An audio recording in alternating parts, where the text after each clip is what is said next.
you can hear me, kindly do let me know. Good evening. Good evening Good to evening, you. Fifi. Thank How are you you doing? very, very well. Thank you all for Yeah, joining great. us this evening. It's actually a day we've been waiting for us to engage and Good get to evening. know each other and also get to understand what this whole project or initiative is all about.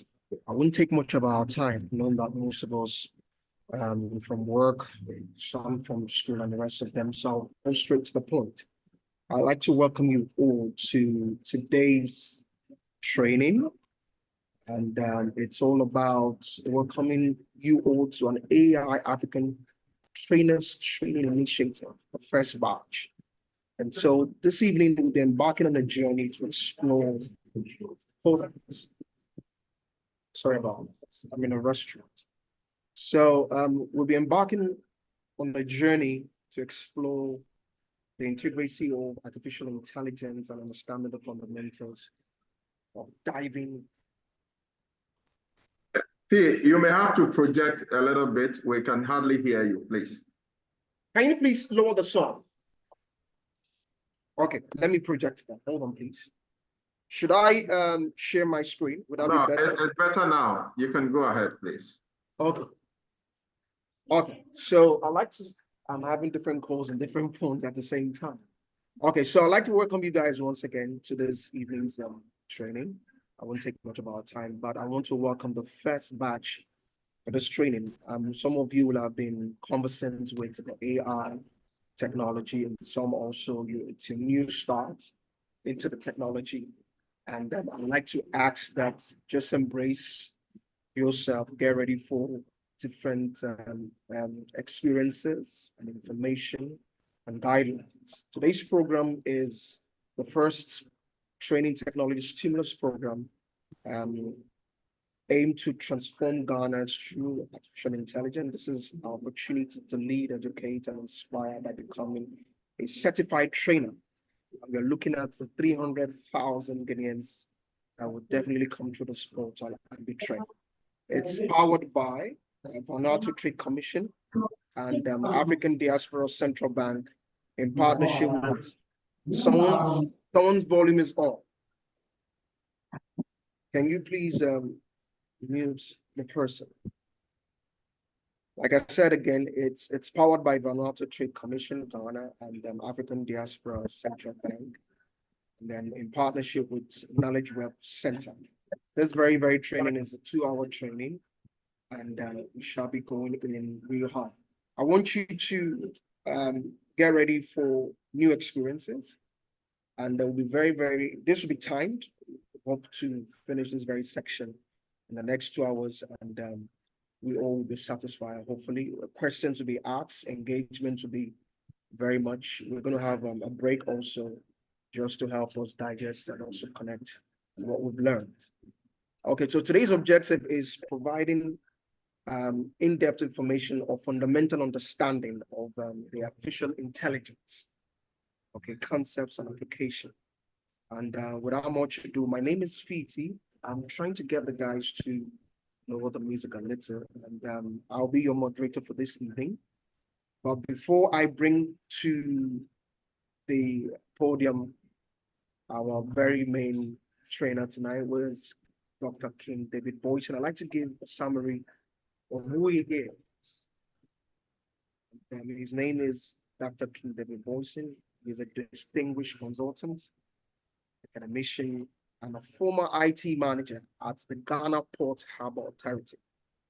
With an extensive background in IT and corporate strategy, he has been at the front row of significant process involvement and automation at the GPHA over the past 6 years. Dr. Boyson contributes largely to crafting IT strategy, pioneering innovative systems, and similar bridging businesses' objectives with technology solutions and unparalleled.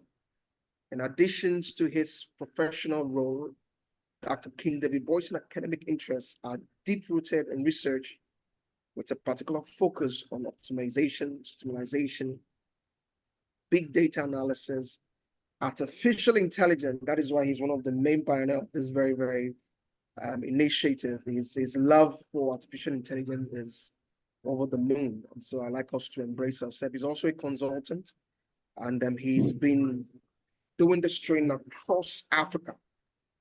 And tonight we'll be experiencing Dr. King David Boysen as he leads us to tonight's training. Without much ado, kindly join me and welcome Dr. King David Boysen. Thank you.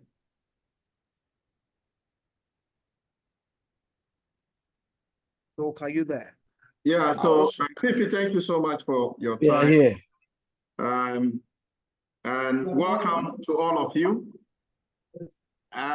Please, we would have to maintain some housekeeping rules. Okay? And one of the things that we'll be doing to select potential trainers or certified trainers to be engaged to train the over 5 million people across Africa will be some basic things. For instance, you leave your Microsoft on while the training is going on, there is disturbance behind the scene. It only tells us that you are not serious. No matter how you try to explain, that will be the reason. And already I'm seeing some of these. When we see that, we'll just flag you, but we won't tell you anything. But at the end of the training, when you are not selected, we'll tell you what really happened. Because on the Zoom, one of the online training, one of the prerequisites is you being very much aware of where you are, of yourself. Because you could give data information up easily. Okay, as I'm speaking, Gameli, his mic is on and he is speaking. But we are in the training, and these are some of the things, ladies and gentlemen, we will not countenance. You understand? Because as a trainer, these are the basics, an online trainer, these are the basic things you need to know. You don't keep your mic on when you are not speaking. And these are basic rules. So we're going to enforce this. You might be the very good trainer. You might have all the prerequisites, the requirements and all that. But if some of these ethics, you do not profess it, it becomes very difficult to work with you. So please take note of, and if you are not aware that you have unmuted yourself and that there's something going on, then it means that as a trainer, you cannot keep your eye on each trainer is going to train over 200 students or participants. So imagine that you yourself, you are not aware of what is going on. That is going to be a big problem. So some of the housekeeping rules is that if you are not speaking, you put your microphone off because you could disturb the class, right? And that a training of such caliber you should be in a place very attentive to listen. But some of the people might be in an environment where there is noise and all that. Just to let you know, there is somebody designated to be doing that. So if you don't pass the test, I mean, you do not blame us. I mean, I've been giving specific instructions for who qualifies to be a trainer. Please take note of that. Very, very important. So today, before I start my presentation, this project was sponsored by the African Diaspora Central Bank, which is in partnership with the Vanuatu Trade Commission to Ghana. And we have the privilege to have Ambassador Professor Dr. Hugh Ayi amongst us, who is just going to give us a hint of what all this is about and what led to this project. And I have the honor to introduce him to you. And Prof. Hugh, if you are on the call, please, you are welcome.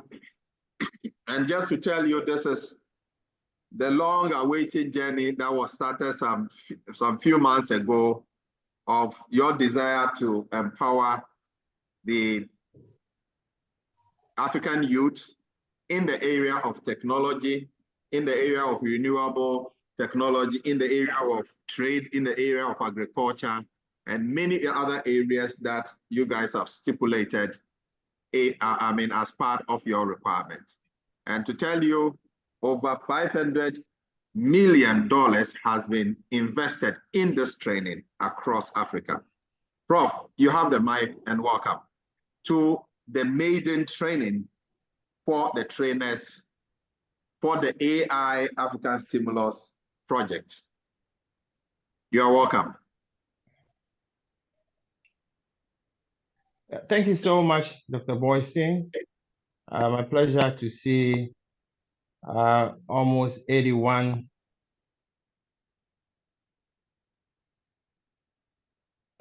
who have advertised themselves as trainer of trainers for this transformational agenda that is being spearheaded in collaboration with the African Diaspora Central. So I'm using the opportunity to welcome all of you. It's a transformation agenda that we have put together comprehensively in collaboration with the Knowledge Web Center. The Vanuatu Trade Commissions and that of the African Diaspora Central Bank has partnered together to train 5 million youth in artificial intelligence. Now, you agree with me that this 2024 ends a generation we call Alpha generation, which constitute what we call Internet of Things, WhatsApp, Facebook, and the rest. As we move to the fourth industrial revolution, the fourth IR, we are going to the next generation from 2025 that we call the meta generation.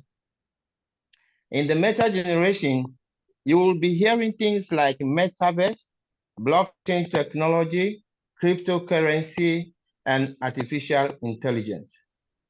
That's the main reason why we have decided to be part of the game-changing world that other countries have embraced. Ghana and Africa, and for that matter,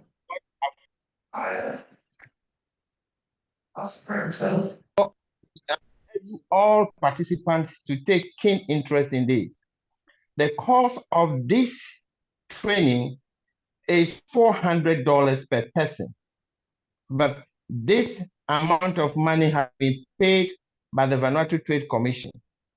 Now, all participants are paying just something little for your resource materials and that of your certifications. You are expected to train 300,000 Ghanaians from the month of May. Our launch for the training is on the 30th of April. Some of you who do well will be invited to this program at the British Council Hall. Now, what I would like you to know is that apart from getting trained, every trainee that participates successfully will be given a stimulus package of $100 immediately you complete your training course. This amount of money will be paid in our new currency called the Lumi, which of course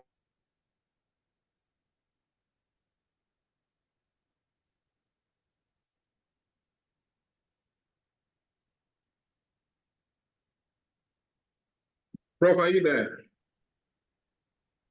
Hello, Prof. I'm here.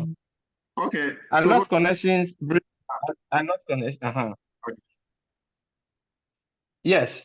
So every participant who undergoes this training successfully benefits from the stimulus package by the 6th region of Africa, which is ECO6, in our new currency called the AKL Lumi. Once you successfully complete this training, automatically you are accredited. Now you will be at the forefront of training over 300,000 youth from the month of May, with the launch of the training scheduled for the 30th of April 2024 at the British Council Hall. Some of you will have the opportunity to be invited for this event.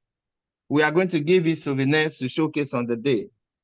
Now, at the end of the entire program, 1,500 youth who are part of this training and the trainers will gather at the International Conference Hall for a mega conference. Now, those who successfully also complete the program can also take advantage to apply for our stimulus package, which is $10,000 worth of Lumi after the program. That is if you are able to register your business. Now, this amount of money is to be given as a loan without interest, payable within 3 years period. On this note, let me not take too much of your time. As and when the need arises for us to meet on the 30th of April, you will get the opportunity to hear a lot more about what we have in store for you. I encourage you, this is an opportunity for you, and so take advantage of it. Invite a friend, invite a family brother, invite a church friend, tell them this is the opportunity that has been provided. Let them join, let them come on board. On this note, I wish all participants a good evening and God bless you. Thank you, Dr. Boyson. All right, thank you so much, Professor Hill. And we are grateful for this opportunity. So ladies and gentlemen, we are going to start the training, but by way of introduction, I get a sense that quite a number of people are now joining.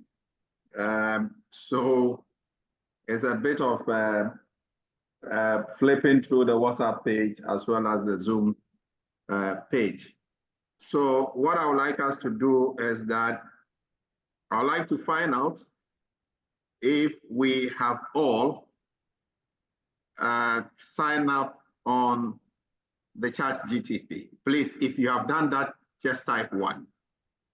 If you have signed up to the ChatGTP, just type 1. If you have not, just type 2. If you have not, just type 2.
Hello, so now we also want to know your profession, your name, which we know, and what you do.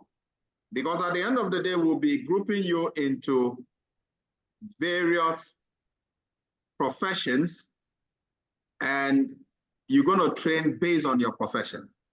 So let us know. You can do that through voice, or you can do same through the chat. If you in the marketing industry, let us know. You are into project management, you are into supply chain, you are into health sector, you are a lawyer, please let us know.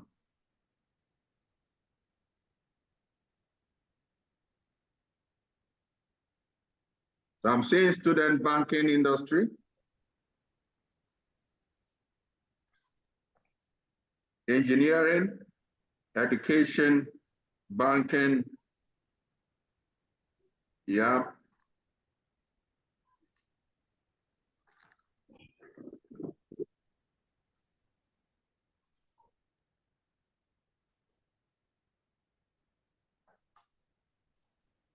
All right. If your hand is up, you can also speak. Yes.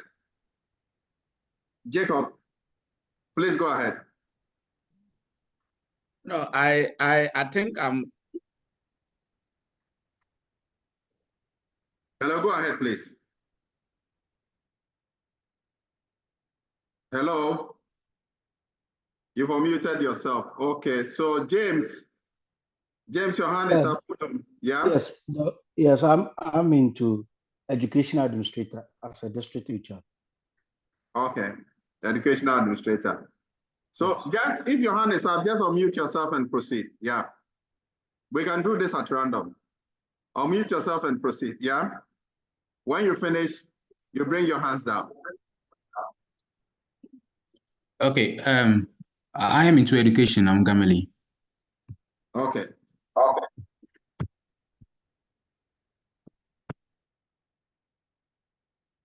I've seen software engineering, student and finance.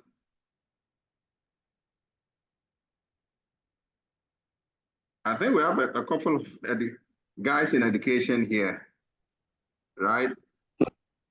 Okay, I'm Theodore. I'm also into education. Okay.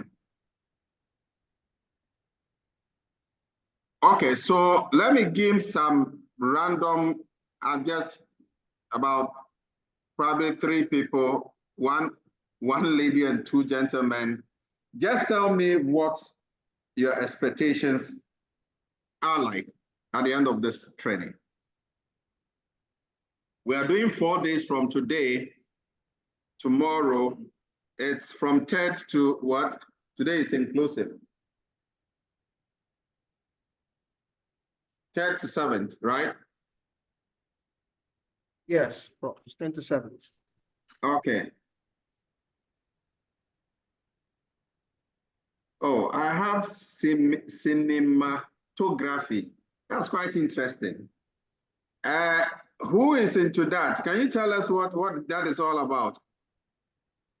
My name is Davis Danso. Yes. I'm into cinematography and IT. Cinematography is much more about into videos, commercials, and all that. It's more basically much more about bringing ideas into life. Wow. Through equipment like yes and all that. But I'm very much interested in AI because I'm very much a fanatic of IT and AI as a whole. I'm really keen and curious to learn much more about it and how it will improve lives in general. Okay. That's good to know. All right. I have Dr. Adam here.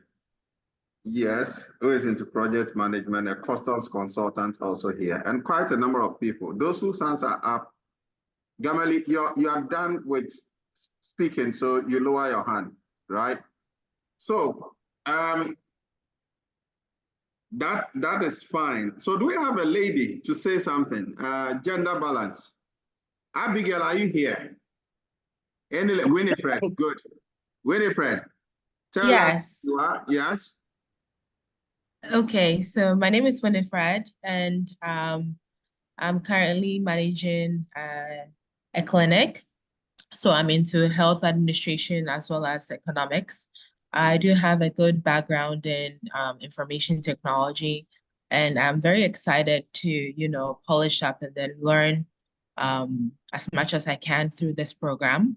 One of the things that is gearing me towards this particular program is because we're in a world where we want things fast, we want things smaller, and in that rapid pace. And so learning and being abreast with AI is going to help, accomplish that. So that is one of my expectations here, to be able to learn and also to be able to teach others. Thank you. All right. So thank you so much. Thank you so much. So let me just quickly zoom into the main reason we are here today. Those who have not been able to install ChatGPT, please do that. Today, what we are going to do is to give you an overview of what we are really going to get yourself into. If it is a mess, how messy the mess is going to be, right? And I'm going to do this not myself, but with one of our trainers who is an IT expert from the United States of America. But he goes by the name Teddy Bonsu. That guy is just a wizard. He's an AI wizard, and you would love to enjoy his training. I mean, he is above, or is ahead of his generation. Teddy, I know he's having a lecture now, but Teddy, can you give us a few, minutes and introduce yourself? Are you there, buddy? Teddy, are you there? Okay. I think he's going to come through if. And even in a class. Yeah. But he just posted something. If you can read on the chat. It says Hollywood just had a meeting and things are going to change in this cinematography, or whatever we call it. Anyway, so AI is changing the way we do our things, and I'm going to walk you through the syllabus we're going to use. So I have Idrisu. Idrisu, your hand is up. Yeah? How may we help you? Hello, sir. Oh, it's rather a lady. It's Fauzia. Okay, Fauzia, let's hear you. Yeah. I'm sorry, I haven't been able to install the ChatGPT because I wasn't having light because of the rains. So, and I'm a regional trainer for data collection and also a project manager too. Thank you, sir.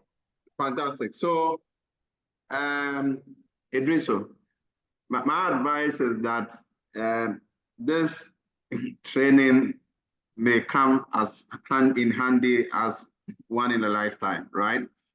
I don't know which organization have taken upon themselves to, take this leap of faith and then do what they are doing. So I'll play with what I'm doing is that we are all in this mess of lights off and all that. So what I've been doing is that I try to, even though they don't give the shadow, I try to stay at a place where I have gen set so that when the light goes off, I can just switch. So that's what I'm doing now.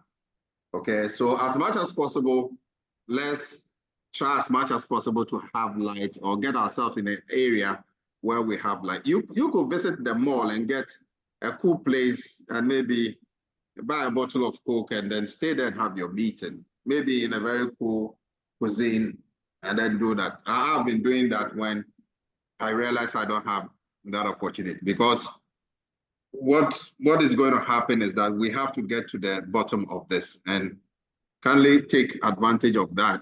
And maybe you're fortunate that because today we're doing more of introducing what we are going to do, and we are not really going to go tomorrow.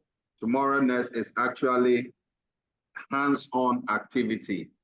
You do, I do, you do, I do, you do. That's what we're going to. There is nothing here that is going to be theoretical.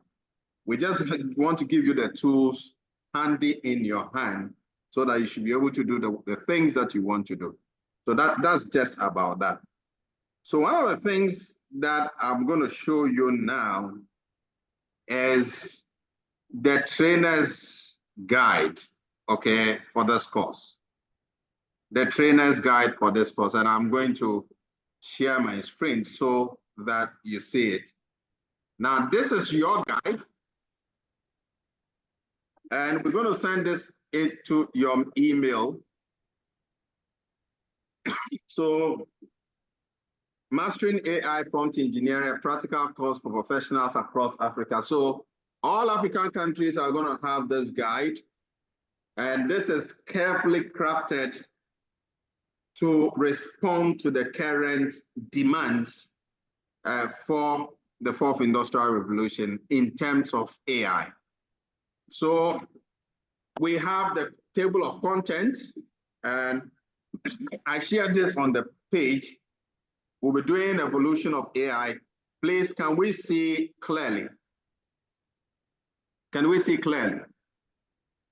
Yes, sir. Yes, please. Okay, Yes, good. please. Yes. So,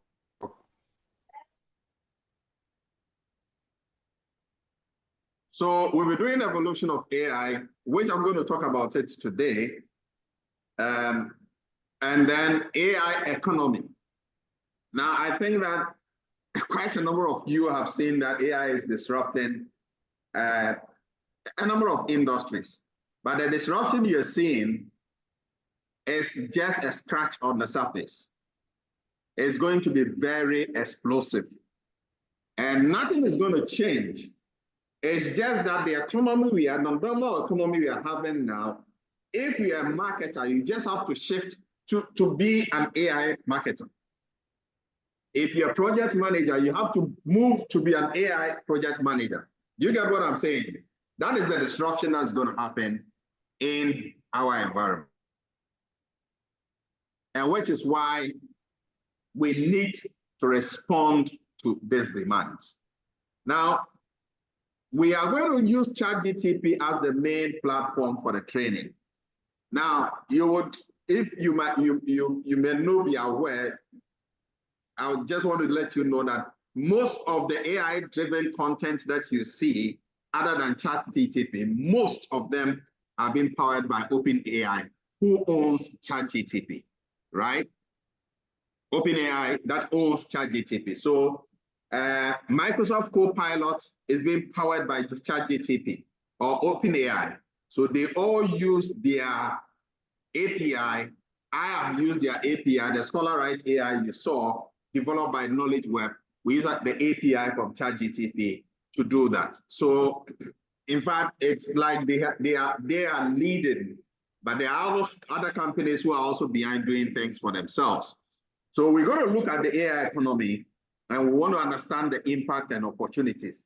We will look at current AI tools, and we'll be doing some sort of exploration, some sort of applications just to understand. Then we understand what works, identifying effective AI strategies and practices. We'll look at understanding and mastering ChatGPT techniques and applications. This is going to form the fulcrum of our training. We're going to spend considerable time on this, and then prompt engineering. Now, just that you know, can anyone Google right now as we speak that how much are prompt engineers paid, AI prompt engineers paid? Can someone do a quick Google for us? Just do that. How much are they paid? Maybe you can add it in the US or leave it. How much are they paid? Yeah, I think I Googled it earlier today.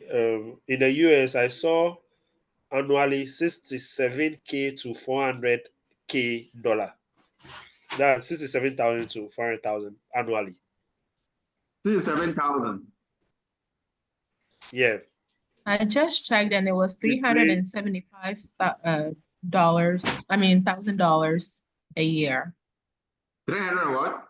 Yeah, it's 300. 300,000. 375. 300,000. Yes. Yeah, US 375. dollars. Is it $300 or 300,000? Which is which? 300,000. I'm saying 300,000. $375,000. Okay, divide that by 12. How much are we getting? Hello, Doc. Yes, go ahead. Doc. Go ahead, This please. is James. James, yeah. Yes, mine is that the average annual salary for artificial intelligence engineer in US is around $115,000. No, I'm not according even to going to salary.com. artificial intelligence engineer. That is even too far. Okay. In that prompt engineers, Okay. right? Yeah. Hello, Doc. Doc. Hello, Doc. Hello, Yeah. Doc. Hello, Doc. The most fascinating thing about it is that you don't even require any technical background, and then you are paid such huge amounts. Relax, That's what I'm relax. saying. Let's do this one after the other. Okay. Mr. Clover, you wanted to say something, yeah?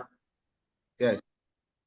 Yes, when I Googled the AI prompt engineer salary, it gave me annual salary for $145,000, which is monthly $12,000.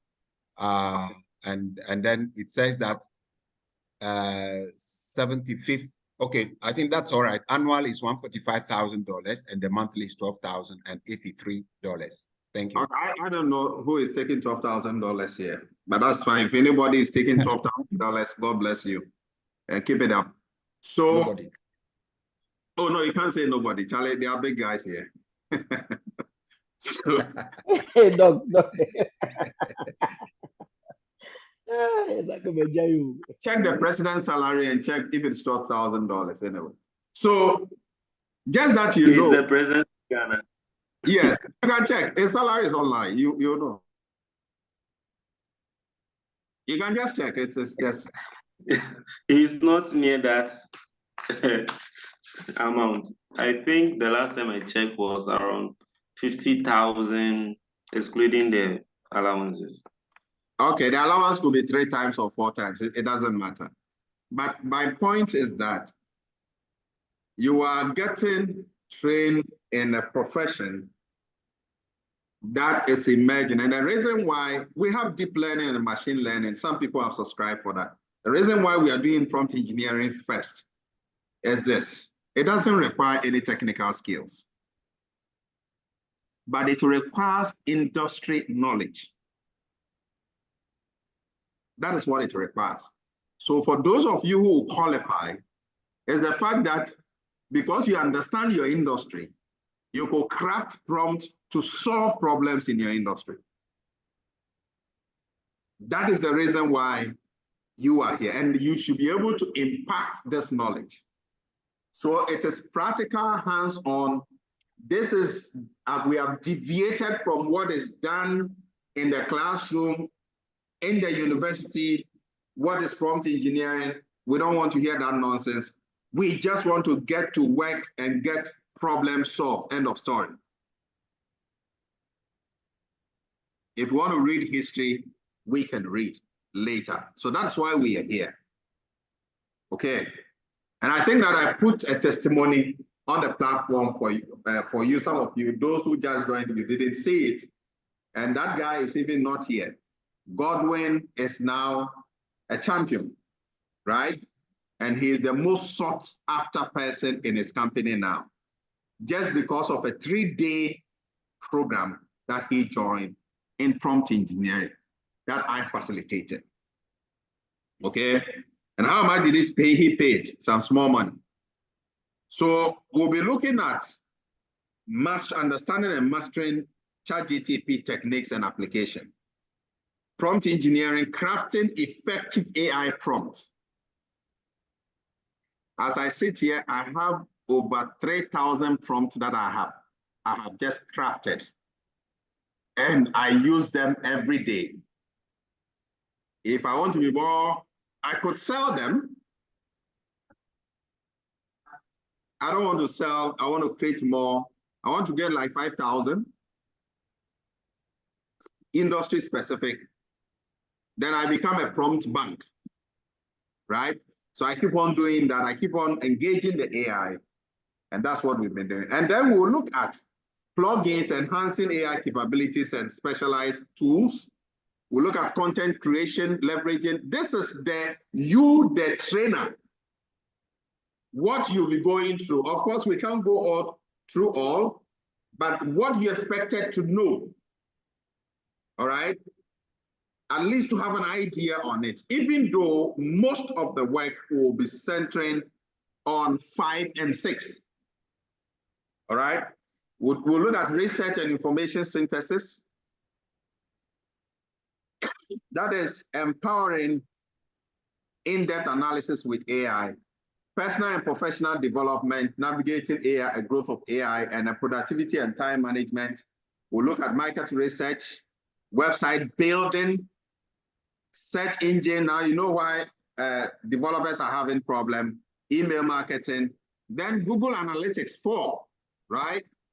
And job application, career growth, and then ChatGPT in various fields. So we're going to look at that to expand our horizon. So I have everything here. Everything is prepared, and this is going to be sent to you, to your emails when we are done with this. So this is the first file that will be sent to you. So this is what you paid the 200 Ghana cedi for. Some people were angry. They were paying 200 Ghana. And when you see the material, you just understand whether it is worth 200 Ghana or not.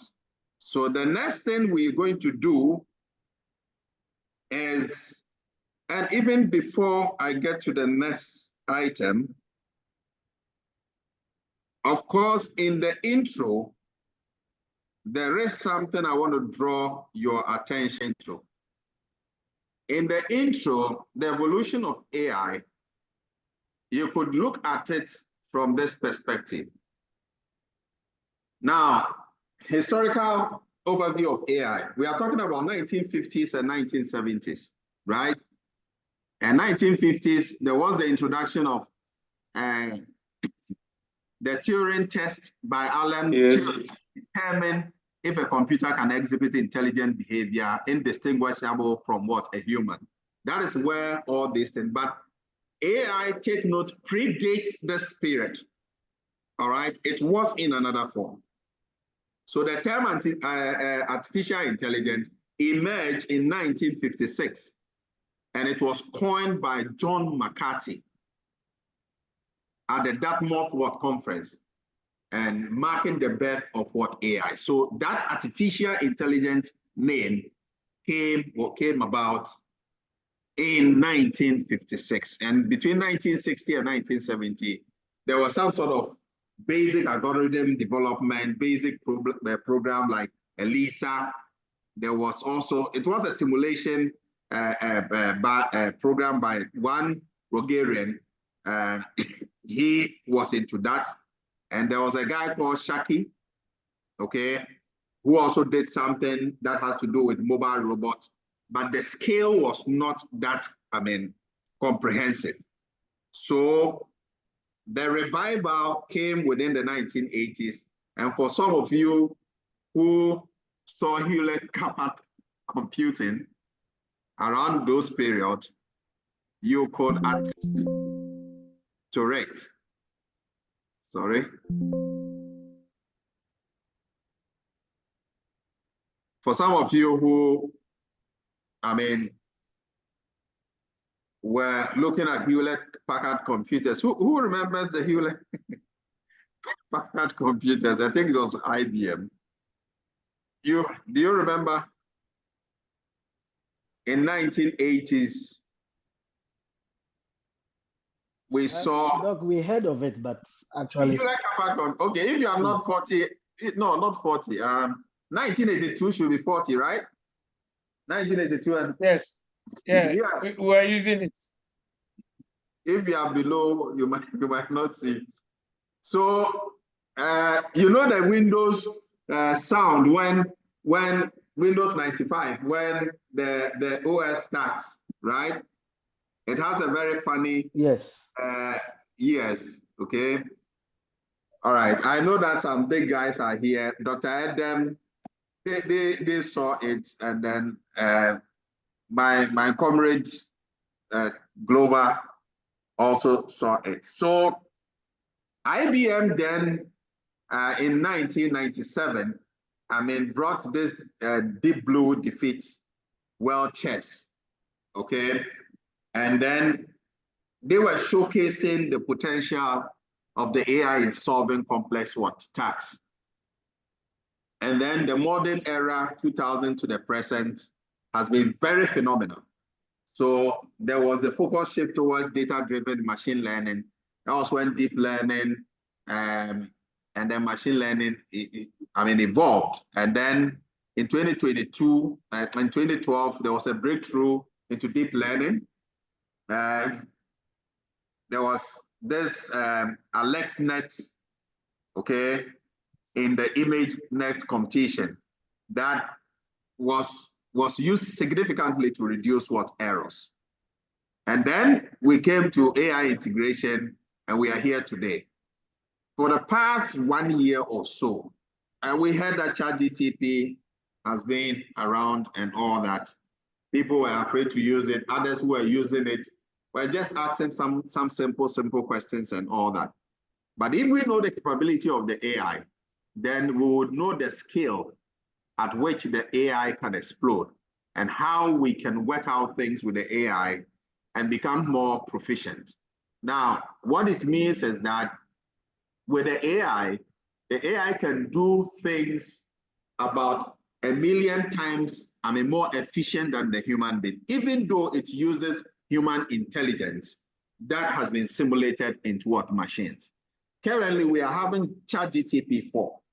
Now, ChatGPT-4, in terms of intelligence, it's 150, right? When you have 100, they say you have total recall. But ChatGPT is 150. Now, Einstein had intelligence of 160. Now, tell me, ChatGPT-5 will beat Einstein. What it means is that we are moving into a very serious era where AI is actually going to revolutionize everything that we are doing. So we need to get ourselves ready and be there.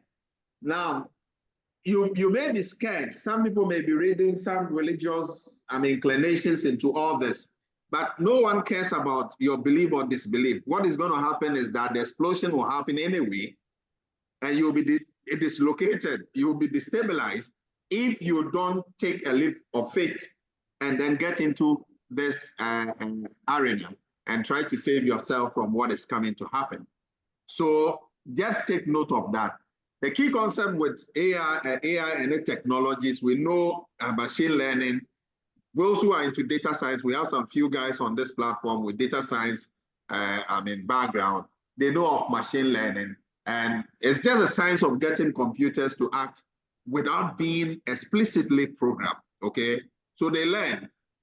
And machine learning has enabled AI to provide personalized recommendations, detect fraud, and improve web search and all that. And then the deep learning, which is a subset of machine learning, uses neural network. And now if you are into programming or you are into data analytics, you know neural network, which is now one of the top analytical tools that most researchers use.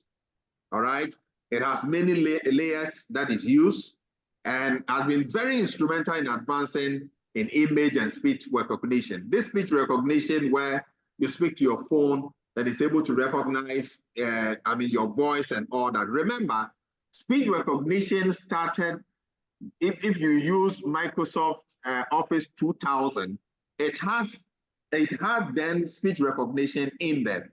In fact, Windows Me,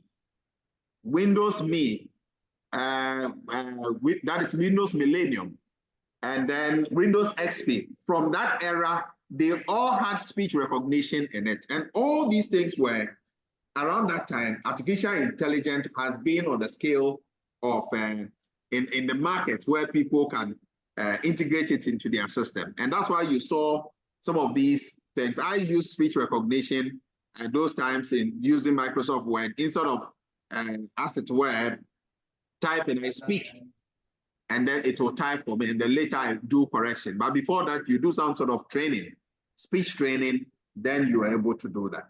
So we've gone through all that.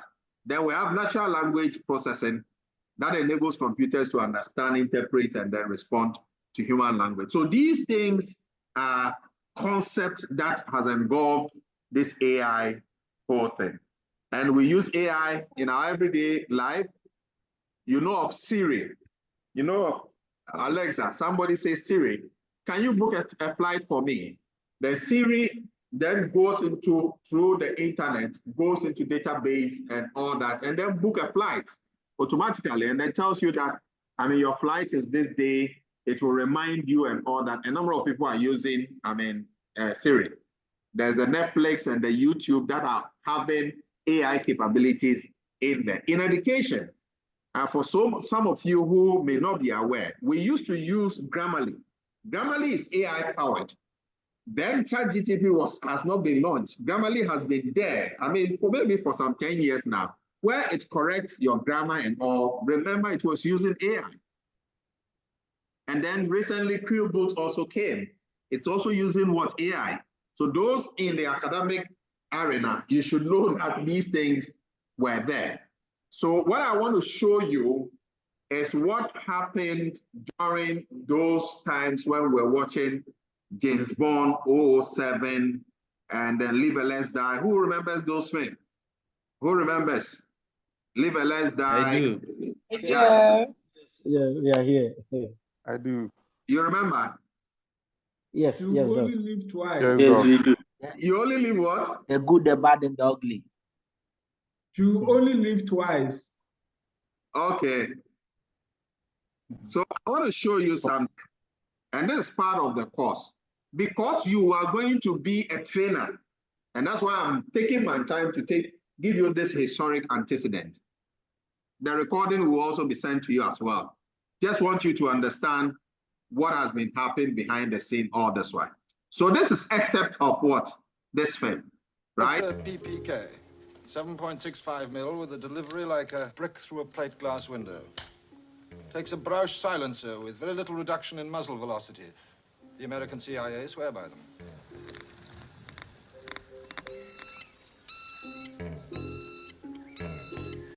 This is AI. This is AI. Excuse me. Come in, Univex. James Bond here. Flat throwing knife. Press that button there. AR-7 folding sniper's rifle.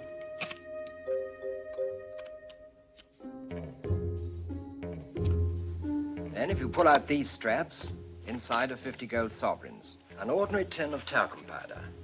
Inside, a tear gas cartridge. Now, normally to open a case like that, you move the catches to the side. If you do... So the idea of being able to use a gun that travels, let's say, about 100 kilometers, and you can use a lens that can zoom and get the target, there is some built-in intelligence to be able to do that. I want to draw your attention to some of these things. So you don't, Iron Man, yeah, I remember Iron Man. You know that this cartridge will explode all this in your face.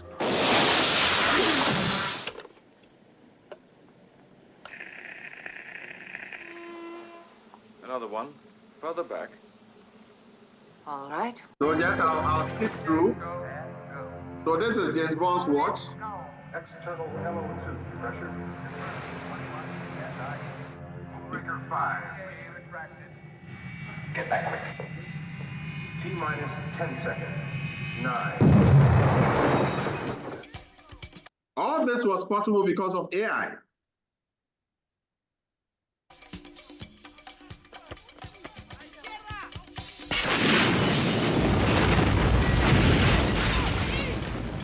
Well, I hope you have a car.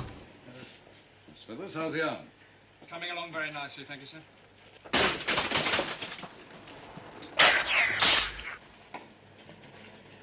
Stinging in the rain. And to let you know, this is the man who is coming in James Bond's, I think his scientist. What he was doing was that anytime they deploy a technology for their movie, it was a requirement for the US government that when they finish, they have to destroy the technology. So we're seeing some of these things. James Bond having a vehicle that goes through, a car that goes through the sea, underwater, and then it turns to a boat, and the car can fly and all that. And at a certain distance, he can just program his watch to be able to move a boat from one stage to the other.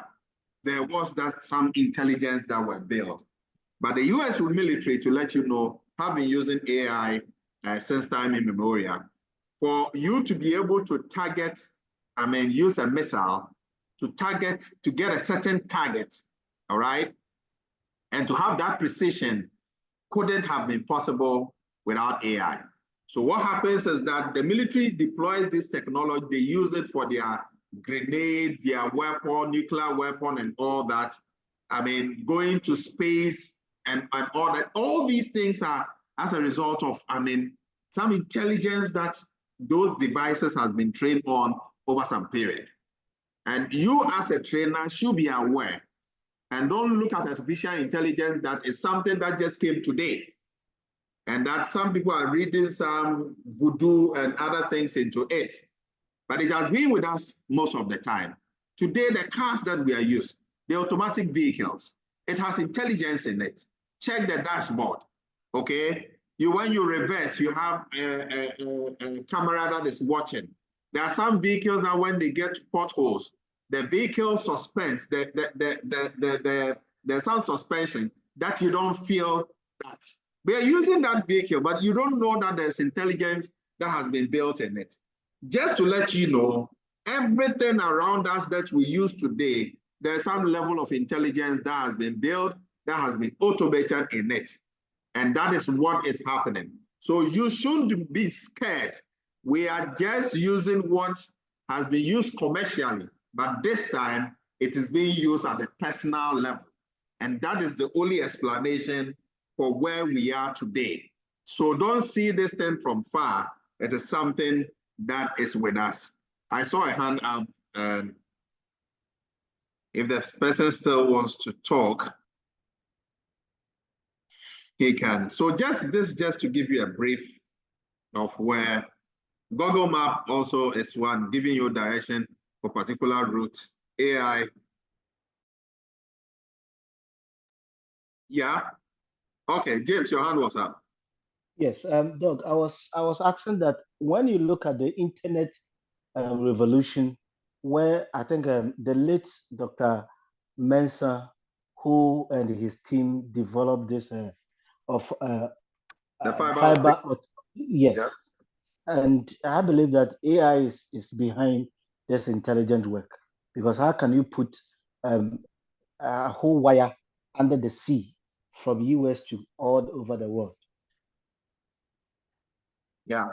So look at artificial intelligence this way. Intelligence means what? What's the meaning of intelligence? Can somebody Google that? I just want us to break it down into, somebody Google intelligence. What is intelligence? Hello? Can I come in? Please, yeah, I just want to Google definition of intelligence. Yeah, Benjamin, anything. I think I can do a better one than Google, maybe. So intelligence is all about information, and then simulating the information to be able to feed a particular situation efficiently. So that's all about intelligence. Okay, say that again.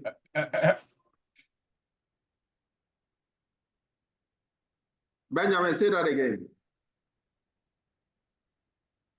Hello, Doc, may I speak? Go ahead. Yeah, I think I was trying to say that you use information that is already in existence to generate something else or to produce something else. Okay, so I want to but I think that intelligence goes beyond that. Hello? Hello, Doc. Yeah, that's why I've said let's Google. Yes, this is the Google. It says the ability to acquire and apply knowledge and skills, or the collection of information of military or political value. That's it. The ability Say that to again. acquire Say and that apply again. knowledge. Say that The again. ability to acquire. To acquire knowledge. And apply knowledge. And apply. And skills. Okay. Okay. Knowledge So and to acquire skills. and apply knowledge. Fantastic. And skills. And skills. I won't ask you the source. Okay, so but Doc, it's Google. Doc, yes. Yeah. I also use ChatGPT. Yeah. To find the meaning of intelligence. He said intelligence encompasses various abilities, including problem solving, learning, reasoning, and adaptability, often exhibited by humans and certain animals. It's a complex trait that can manifest in diverse ways, such as linguistic, spatial, logical, or emotional intelligence. Okay, fantastic. But Doc, please, if I may add, if you don't mind, can I speak? Oh, is okay. No, go ahead. Hello. Oh, yeah. But from my understanding, when you are done, Dr. Siedo will speak, then Kwame will speak, and then we have Akrofi will also speak. Go ahead. Yeah. Okay. Okay. I see intelligence as something that goes beyond the issue of information, because if you take Einstein's definition of intelligence and you see the uniqueness of Einstein's intelligence, you realize that it is one that goes far beyond information, having information and applying that information, but that intelligence goes to the realm of imagination. Imagination of information that is not even available. So it goes deeper into the issue at the side of, I would say, intuition, which to a very large extent, of course, we are studying artificial intelligence, all right, but the kind of artificial intelligence that we have is limited to information that the system has already collected. But for AI to really get to that human level of intelligence, where we know that AI is much more intelligent than a human being, then it should be able to develop or devise its own system or information that it hasn't acquired from anywhere. And I think that's going to be the ultimate form of artificial intelligence. And I think that maybe we are just scratching the surface. Maybe we just hit about 5% of artificial intelligence. Yeah, so to the extent that for what you have said, unfortunately, the AI model we are training is based on the information that we give to the AI. It could do prediction based on that. It could make assumptions based on that. You understand? So if you try ChatGPT on that line, if there's some information that if you ask ChatGPT to give you some information as of 2024, it will tell you that the model doesn't have that. So I'm drawing your attention to it, that the model itself cannot generate its own data. It's based on big data that it has been trained on. Now, exactly, that's true. You get it. So let's go to Dr. Siedo. Yeah. I want to make one emphatic point, and then we move to what we are going to do with the trainees. Yeah, Dr. Siedo. Okay, thank you. Yeah. Thank you, Dr. Boysen. I just want to add to the numerous definitions that has been given, that is the ability, intelligence is the ability to apply knowledge to manipulate one's environment. I'm interested in the fact that we are using engineering, ChatGPT to look at what is happening or solve problems within our environment, and to think abstractly as measured by objective criteria. So that's my lesson to add to what others have already mentioned. Fantastic, fantastic. Okay, so we go to Kwame Menu. Okay. All right. Okay, so Doc, I want to actually support the assertion that AI has been with that for quite a long time. A few years back, we were debating in our MSc class. Kwame, you are breaking. In the decision support sector. You know, many softwares have for a long time have a decision support. Please, can you hear me now? Yeah, you please check your. Hello, Doc. Hello. Oops. Ask your AI how to about scan now? your environment and give you a proper. If I'm slowing the class, we can go ahead. Or am I audible now? You're audible now. Yeah, proceed. Okay, I was only supporting the fact that in the software space, decision support systems have been with us. When businesses or people realize that structured and unstructured decisions, you could choose to program structured decisions to have a specific outcome in software. So you don't need to do repetitive work over and over again. That was AI right there in those era, in all ERPs and many corporate packages. Even when we look at communications, the switchboard or a call, when you call a telephone system in a corporate, it will ask you if you want to do this, or if you want this department to call that, if you want this, those branching mechanism were all a bit of programmed AI. So I think that it's indeed the case that AI didn't just shoot up yesterday. Thanks. Fantastic. So thank you so much, Akrofi. So Kwame, so let's maintain some protocols. So once you finish speaking, you lower your hand. Right now, if you become a lecturer, on this platform, you're going to use the Zoom or Google Meet predominantly. And you need to understand how to use some of these tools very well, okay? So let's start practicing here. Akrofi, your hand is up. Yeah. Okay, sir. So I also want to add to the definition of the intelligence as I got from ChatGPT-4. So it also talks about the ability to learn from experience, to adapt to new situations, and also being able to understand and handle abstract concepts and use that knowledge to manipulate one's environment. And it involves processes. It include perception, learning, memory, problem solving, and reasoning as well. And this can be found in different fields: psychology, neuroscience, computer science, engineering, banking, and also all those various fields they have various way of applications. I mean, because of experiences, and that those experiences might not be the same because of the different field. And so the field of psychology way of probably processing things might be different from how maybe banking space would, but in the end, the process and the end result is almost similar. Thank you. All right. Thank you so much. Alec Lim. Have I mentioned the name well? Is it Alec Lim?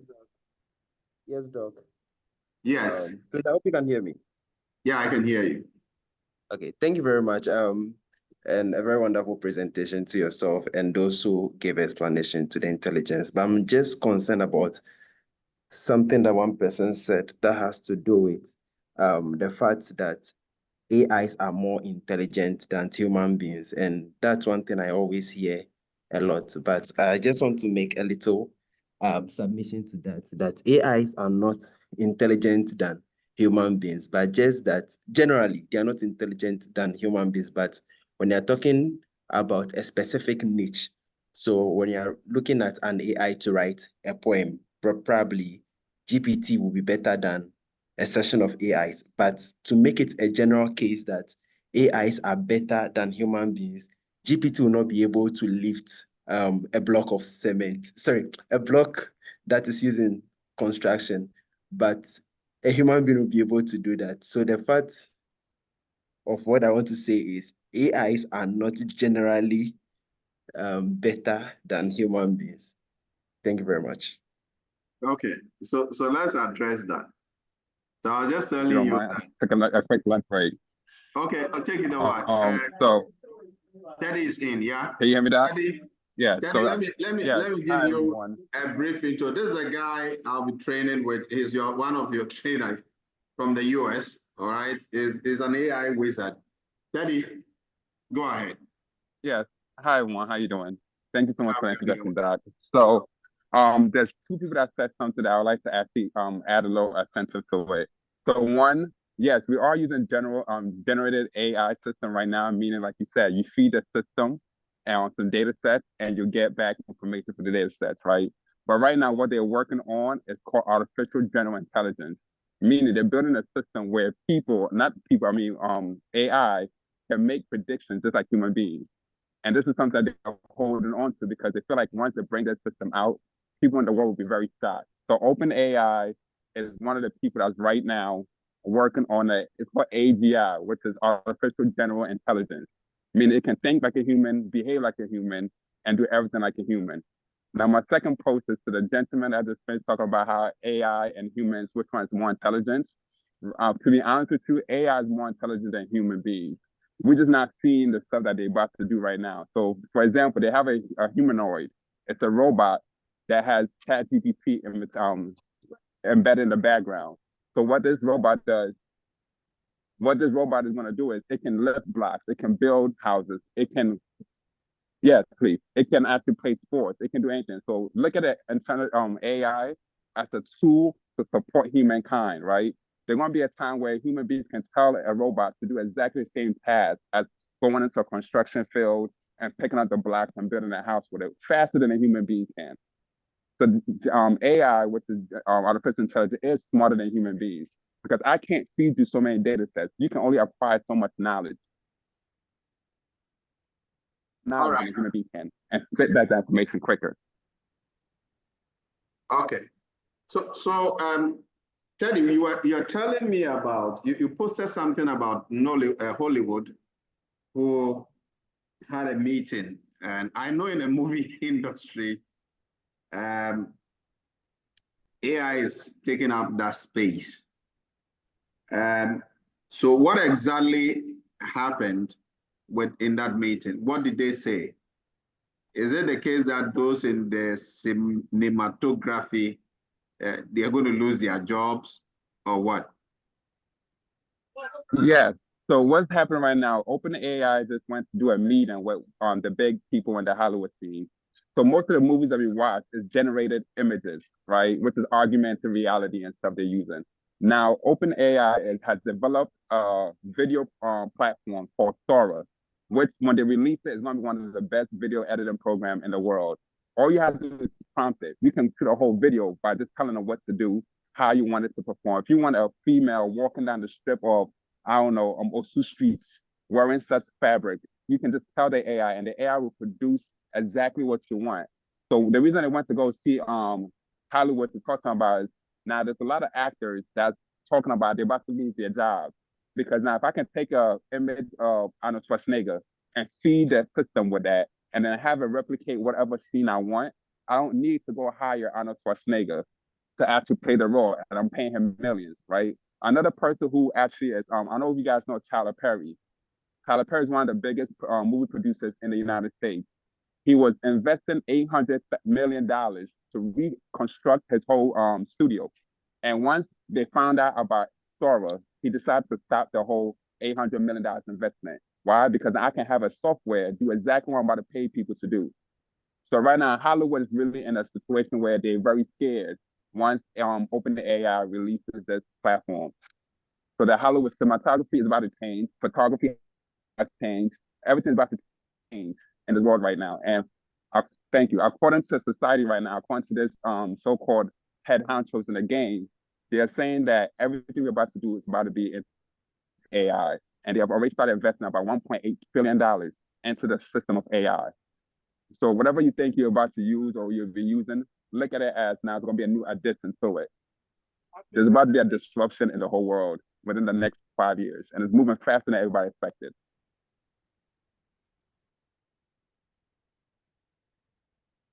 Teddy, what about in the educational sector? I think we have a couple of discussion in that area.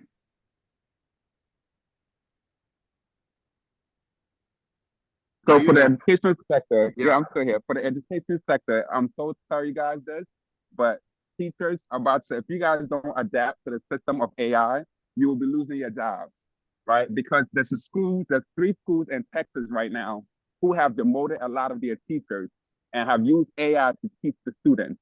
Now they found out that this system is working better than teachers because now we can tailor education based on the students' needs. It's not teaching general, basic, where everybody has to learn the same thing. If a student A have a level 2 education level and student B has a level 3, I can tell the AI, listen, tailor the assessment or the assignment based on these students' knowledge base. So there's no need for me as a teacher to sit there and try to figure out curriculum. There's no need for me to sit there and try to understand, how do I make this kid understand? Because now the AI won't be built specifically for those individual students. Khan Academy, which is one of the biggest platforms we use here in the States to educate kids, have embedded AI into their system, where the AI can take its time and problematically solve problems with the student. It explains it better than a teacher will explain it. It makes the student see everything step by step, right? The benefit of it for teachers, when you guys adapt to it, is it gives you more time to have interpersonal relationships with the students, right? So that's a beautiful thing about the AI right now. So when it comes to education, finance, cinematography, photography, those sectors are being disrupted. Very soon, all the sectors will be disrupted by AI. For software engineers, they have one called Devin, which honestly, it writes its own code, it checks and debugs its own errors. It actually has its own terminal built in, and it does everything for you without you knowing nothing about coding. So all I can tell people is, and now this is the mission I've been on since I've been here in the States, is let's learn how to adapt to the AI. AI is not our enemy. It's a necessary tool to make us better. And what the creator of NVIDIA is saying is, those that do not want to adapt to the system will be left behind. So this is not a pick and choose if I want to get in or don't want to get in. And they're looking at countries like continents like Africa, which to AI will be the biggest revolution for us, right? For example, I heard about ECG cutting off the electricity, doing doomsday and all this stuff, right? Imagine if you can go on ChatGPT or even use the AI to build your own energy source. Now, this is where we're about to disrupt even the government sectors with the information that we have here. Did you hear that? Repeat what you said. So Did you just hear I was saying that right now with the doomsday situation going on, right? I think a lot of people in Ghana to start using AI to find a way to develop their own energy source, right? Because the solar panel, there's other systems that's out there with the help of AI that you can create your own energy, electricity source without going to ECG and stuff like that, right? So I think this is a very, very great time for all of us to really adapt to this AI system and let it become our best friend. Okay. So Teddy will be taking you tomorrow. I'm just giving you the introduction. Teddy will be taking you more into prompt priming, and he's going to work with you relative to projects. So he will pick a project and then we'll walk you through to completion using the prompt. And that's how, he handles, his teaching. And then I'll also come in and then take you specifically into various aspects of the prompt engineering and how to also reason and understand how the AI does, certain things. Teddy, this will be a very funny, issue. One of my students came here and actually she had a problem with the husband. I think during WhatsApp chats, she didn't communicate well. So the husband got pissed off, and the lady knew that there was going to be a problem at home. So what the lady did was, he took the persona of the AI as a marriage counselor and then copied and pasted everything there. And then asked the AI to resolve the problem, but gave some sort of, perspective that the husband is like this, is a little bit temperamented and all that. The AI gave her exactly what, and she just copied and pasted. And then the husband rather called to apologize. And the lady said that the AI has resolved my marriage issue for me. It was just That's amazing. That is amazing. That's the beauty of it. Right now, it happened in my office. Training. Oh, wow. I'm doing a training on how we can use AI to help assist us in mental health issues. I just, like, right now, I'm teaching a course about it right now at this training. And what you said, Doc, is exactly what's going to happen. You can use the AI for everything. Like, I'm so happy to hear that this lady was able to use it for her marriage counseling. That's amazing. So that's actually what happened. And I was just here, okay? And it was just amazing that when she said that, where I had not thought of the AI being a counselor. But so that tells you that if this group we have here now begin to think in relation to their profession, problems, just find problems or create problems, and how the AI can assist you to do that. It's going to be a heck of an explosion. I mean, in especially the economies that we are going to train. Imagine 300,000 people, Teddy, who have this knowledge of prompt engineering. Let's take basic prompt engineering. The desire to know more will go up, and people will begin to explore. And that is why the African Diaspora Central Bank has made money ready for those who want to delve into these areas. And I think this explosion is going to be, I know some of you would want to run away after the training, but we're going to get you to do the training for us. Okay. So there are a lot of hands up.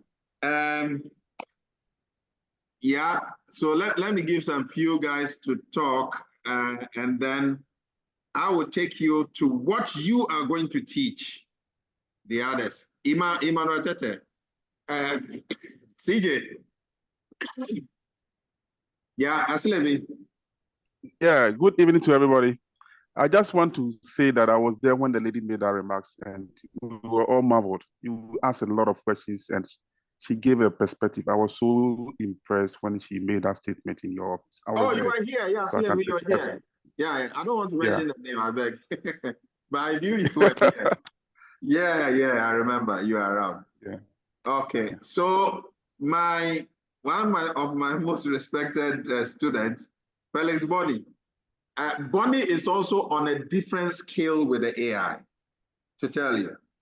They all attended the class, and what they are doing with the model is just unthinkable.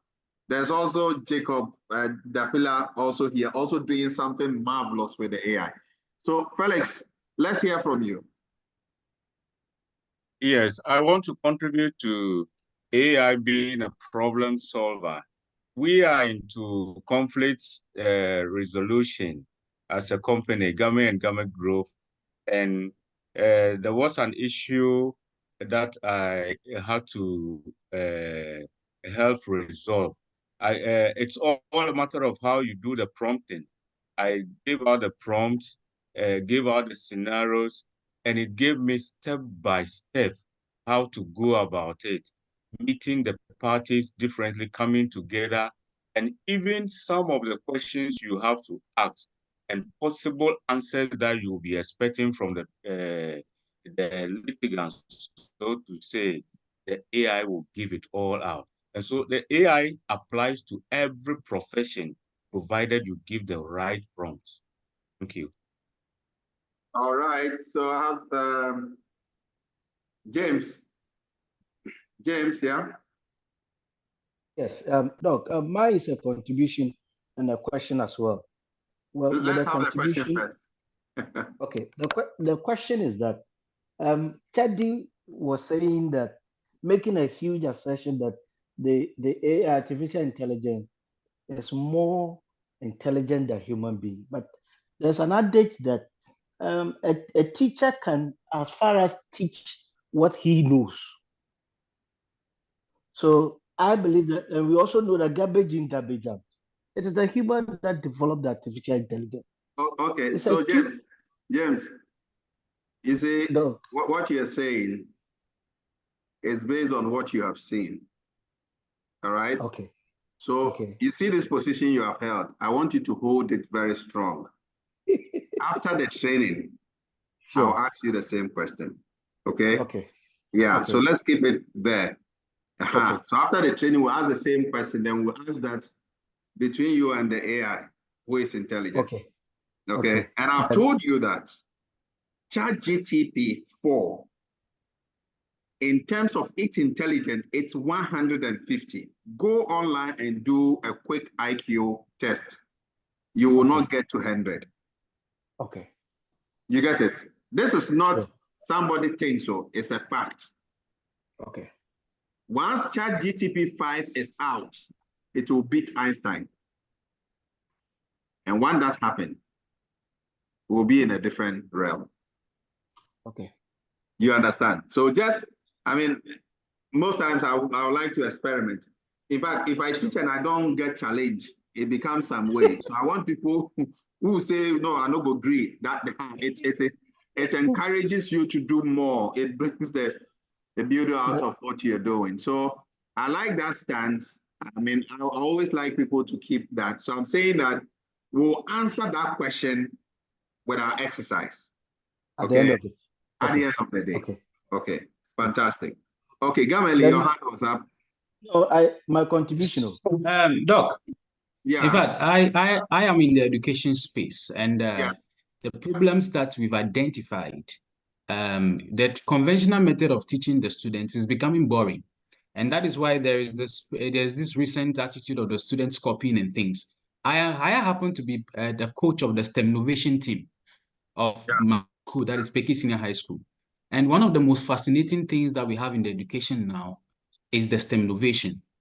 Doc, isn't as we are speaking, people are doing a lot of crazy stuffs with this AI. And I realized that I am far like 100 years back. So we believe that I'm excited about the prospects that this training is going to bring at the end of the 4 days. And with this whole thing that we are going to do, I believe it's going to change the landscape. So I'm just looking forward to it. And if this is actually incorporated intentionally into our education system, I believe we would not have issues of unemployment and all those things again. Exactly. That's the quick submission I want to make. Yes. Exactly. You see, what you just said is actually what the African Diaspora Central Bank want to address. All right? Exactly what they want to bridge the gap between industry and academia. So all that we have learned, if we finish school and we still have to go for different types of training to be employed, then that's 15 years, 20 years, I mean, schooling. What did it do for us? So these are things that we need to look at. Davis Danso, yeah. Then after that, I'll just walk you through the trainers. David, your hand is up. Davis Danso, or it's an error. Are you there, Davis? You can unmute yourself. Okay, I think. So yeah, Davis, yeah. No, it's not an error. Considerations in AI development and deployment. Considerations in AI development and deployment. Say that again. What are the ethical considerations in AI development and deployment? We're going to handle that as part of our, in fact, it's part of the ethical use of AI and the non-ethical use and all that. Just to draw your attention to something. Did you attend Legon? I attended Kenya University. Kenya University. So let me say this, maybe you might want to laugh over it. We saw a publication on My Joy Online that the Legon, the council met and then said that they are now integrating anti-AI plagiarism into the academic system because students are copying. So I took the publication. You know what I did? I ran it through that same message. I ran it through Scholar Originality AI, and it flagged what they have written AI generated.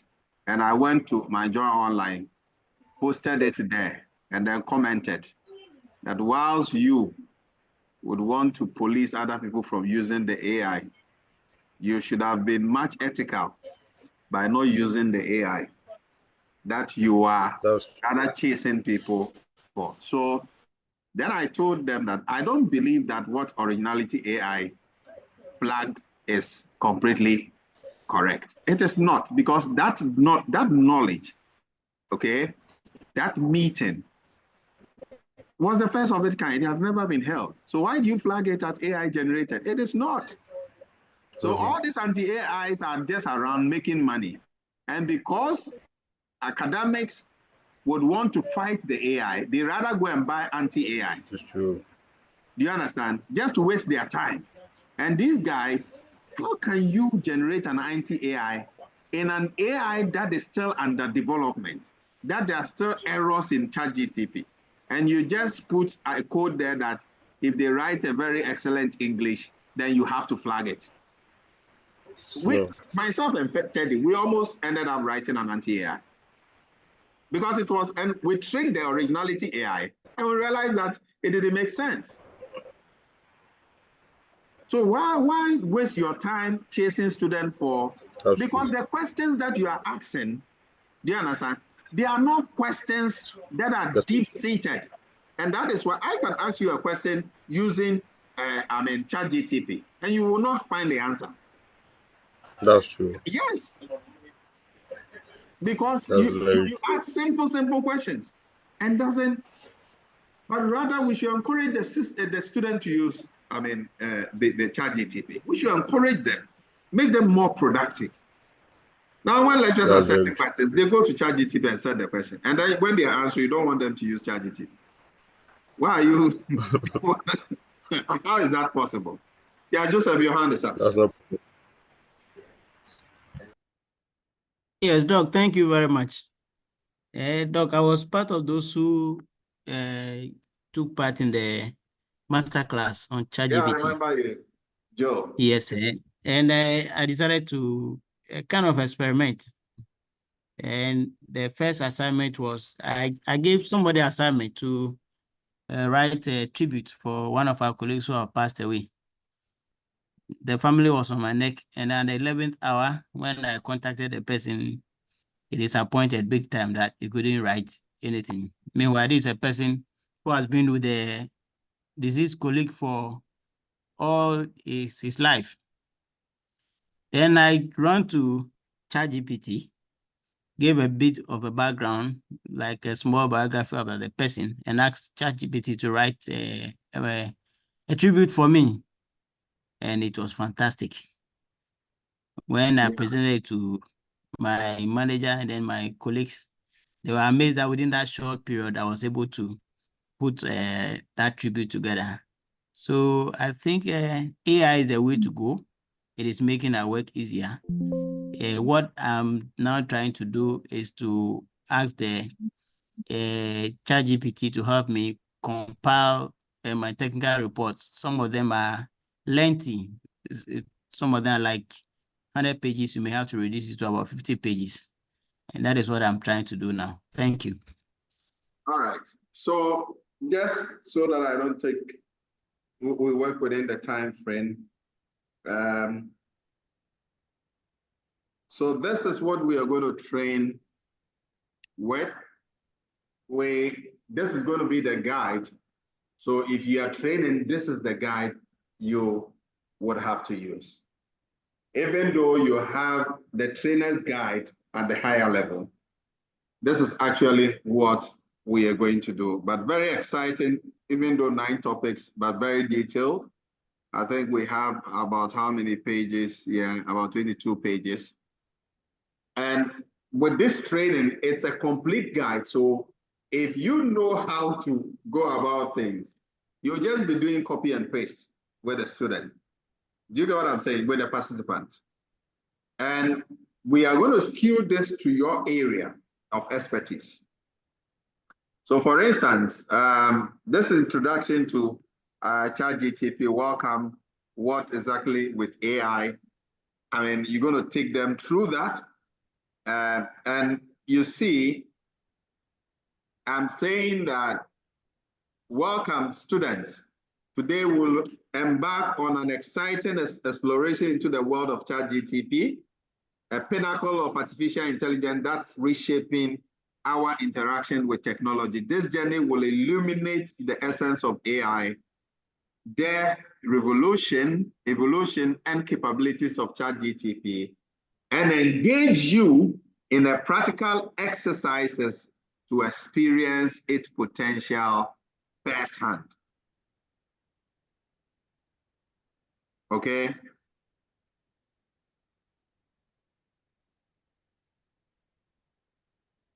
Somebody said that it took the intelligence of human being to generate chat GTPs, get so there, no way AI is intelligent, no way, okay, that is fine. I like that position, my sister. So then you will go into diving the models, into the models from ChatGTP to from GTP to ChatGTP, the story behind it, the evolution of ChatGTP. We have ChatGTP 1 to 3. Would want to understand. We want to what makes ChatGTP remarkable, right? And then we look at getting started. And for getting started, we are looking at assessing ChatGTP. We are looking at creating an account, exploring. These are sequential steps. Practical tips are given, starting simple, asking for advice, exploring creativity. Then there is an example for you to use. It means that when you get this thing them through and get this thing handy for them, it is easy, I mean, to take a student through this. And then from here, we go to deep dive into ChatGPT functionalities. We'll look at conversational capabilities where we have dynamic conversations, we have language understanding and generation, emotional intelligence, and all that. Then we go to creating content, articles, stories, and more. For those of you who attended my training, you may have seen that we are moving to another higher level, right? And because this time, this is at the advanced level 2 that we are lifting you to. There's other levels as well. Writing articles, storytelling, educational content. Then we come to problem solving and information synthesis, where you look at mathematical problem solving and coding exercise, research and synthesis. Then we have a practical example. Then develop a simple web page.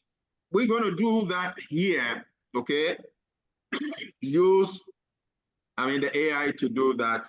Math problem prompt, code problem prompt, advanced prompt engineering, where we'll craft effective prompt. You saw that in the users tutorial, okay, trainers tutorial. We look at crafting for specificity. Okay, where we, and the interesting thing here is this. Please watch this. Now, I give an example prompt. Compose a persuasive email to a local government official advocating for implementation of more cycling lanes in the city. Highlight the environmental and health benefits and suggest a public meeting for community feedback. Now, the key thing here is why it works. Why this thing works. And this is where, when you understand why these prompts work, you can generate your own prompt out of it. So it says that this prompt is specific about the task. And the task is what? Write a persuasive email. Right?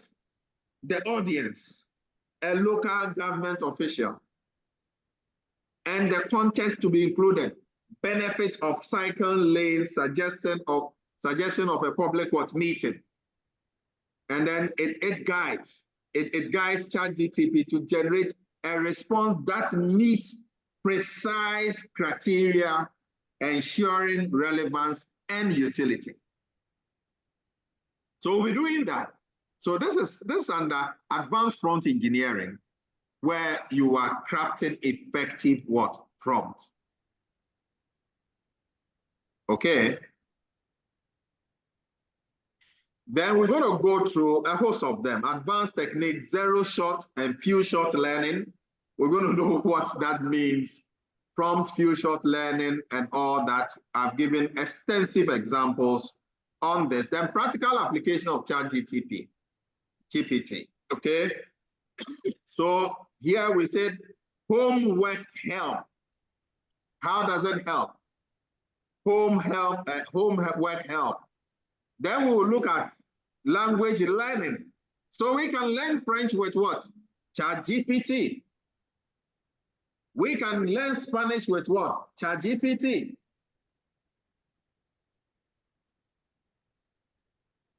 We can do that. We can learn language with ChatGPT as well.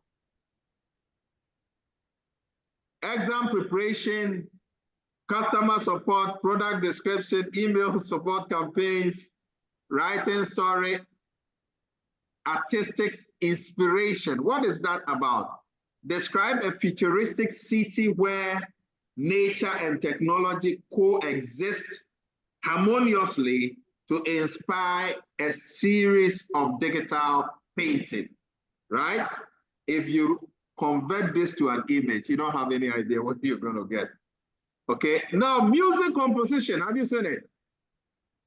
Music composition. And I'm going to show you another app that is also used in composing music. I have generated my own lyrics, I have my own sound.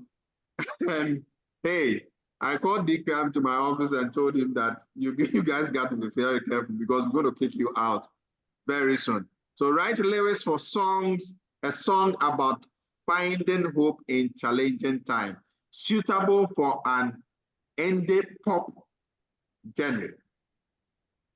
Then application, how it's applied, and then a whole lot of things. Prompt, patient education and communication, social media content creation, market analytic report, technical documentation, legal preparation, those in law, contract review assistance, market analysis, personal finance advice, customer service automation, training material creation, design concept development, client presentation scripts. There's even shipbuilding, support design, and technical documentation. Specification writing for ships, right? Marine activities, enhancing conservation and exploration, a host of them, right? Civil engineering, facilitating design and construction management, it's also here. Then integrating ChatGPT with other tools and platforms. We're going to go through that as well. And then ethical consideration and best practice. The questioner who asks a question about ethics use of AI, are you there? We're going to deal with it seriously, right? So that's a bit of what we are going to do. And the future of AI and ChatGPT is, GPT is also here. And final project and certification, just a bit of how you'll be certified. So this is what we're going to do in the 3 days. This is what we are supposed to teach. So you are going to be taught this in a manner, and then when we are done, you are going to teach us as well how we're going to go about this. Let me pause here if you have any question. Now, I know that you want to grab this content, but hey, we're going to send this to you. Fifi is going to do that in your mail. Benjamin Anderson. Yeah. Hello, Doc. Yes. Okay, so thank you again for this wonderful opportunity. I wanted to ask, during the registration, there was an avenue for us to select which one we are interested in. Yes. And I found myself, I already like the prompt engineering, even though I chose deep learning. So what happens to that? Nothing is going to happen. Nothing is going to. So what we are going to do is, the fundamental training we're going to have here is prompt engineering. So we are looking for, the trainees, their forms will come out, their online registration will come out next week. So we just want to see the number of people who are going to go to the technical side, like the deep learning and then machine learning. Then we will group you and then retrain you. So this training is going across board for trainers who are going to train in prompt engineering. There are a couple of them who will go into deep learning. When we have people who have enrolled for the deep learning and machine learning. But that is practically, it's a purely technical, aspect, okay, of it, okay, which needs data science basics to be, because we're going to do Python, and then a whole lot of things. Dr. George Menz. Oh, boss, you are here. Yeah, your hand is up. Doc. Dr. Menz. Okay, yes, sorry, not the way I was muted. Okay, yeah. It's a very interesting stuff. If I was trying to multitask. So whilst I was listening to the lecture, I was trying to see what the chat GTP could do. I'm a marriage counselor, and I tried. There's a problem that I'm handling, and I just chip into it, and it gave me, the answers I give to the person in the form of advice, exactly the 3 points that the chat GTP gave me. And I realized it's a very, very powerful tool. Like it's been said, if you are not careful, it will take you out of business. I want to find out, because I was just communicating with a few of my colleagues.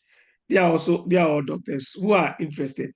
So is it possible they can join tomorrow? They can register and join this class? Yeah, they can join this class, because today we've not done any, what we've done is just this is also very important. So what we'll do is we send the videos to them when they come. In fact, you're going to have your own learning management system where these videos will be uploaded. Aside that, there will be a training that I will do without audience on this same thing. That is going to serve as a guide, for you. You can make reference to it at any point in time you have a challenge. It's the same thing we do for the trainees as well, even though we are going to train them. So they'll have their LMS system where they can go there and have access to some of this information. So in terms of feeding you information, you are not going to be disadvantaged, honestly. And Dr. Menz, in your area, when I see those of us in academia, I think that I am a mixture from industry to academia and back to industry now. And I think that we need to take the lead, okay, in these things, and tell our professors and other guys that if they are not very careful, they are going to be kicked out very soon. Because, what will be... Not to cut you, I'm a practitioner that has gone into academia. Oh, so we have the same semblance anyway. Yes, yes. Yeah. But at Legon, I don't actually lecture. I'm a consultant to the university. Okay. Okay. Yeah. So we need to draw the attention to this.